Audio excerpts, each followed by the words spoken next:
genuen aurreko batean bat isota egin, Arantzazuko, Artzai Eskolako koordinatzaile bezala aurkeztu zitzaiguna, baino gaur beste persona bat ezagutuko dugu.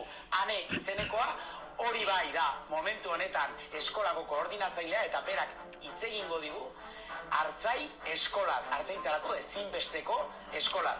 Ikusi zazue. Ni Ane naiz, Ane Gartzendia, hemen Artzain Eskolako formakuntza arduradune azken urte terdi hontan. Artzain Eskola gaude, Arantzaz auzoan, Oñati, Aizkorri Aratz mendi inguru hontan, eta horixe, hau da gure Artzain Eskola.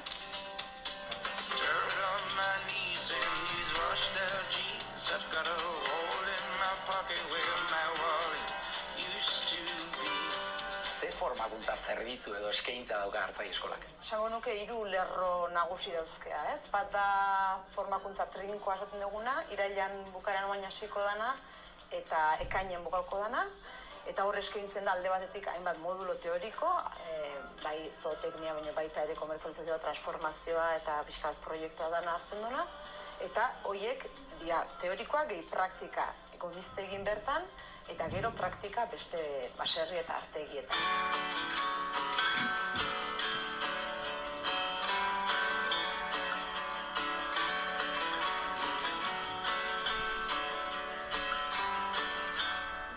Bestalde ere bai eskaintzen dira hainbat modulo irikiak, beste formakuntza klase batzuk, bai esango monografiko batzuk, alimentazioari buruz, o transformakuntzari buruz, o reproduktibai buruz, eta gero bai egiten da pixka bat ikaslegoaren jarraipena, ez? Proiektutxo hiei, bai martxan jartzen dian nahi pixkat lagundu, ez? Bide lagun pixkat izan.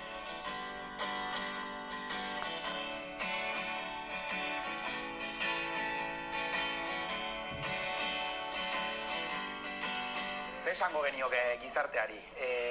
Formakuntza hartzaiendako beharrezkoa da eta beharrezkoak dira hartzaiak? Hartzaiak eta hartzantza erabat beharrezkoa dira, bai ingurugiro eta paisajaren kudeaketan, baita ere kulturalki egiten duten kudeaketagatik eta baita lortzen diren produktuengatik beharrezkoa dira, eta Artzain Eskola izan daiteke beste lagungarri bat, bai bidea zertxo bait irikitzeko, formakuntzaldetik ere bai, baina baita ere ikustarazteko, ez? Artzantzak gizartean eta gure munduan duen garrantzia hori emateko behar duen pixua eta daukan pixua.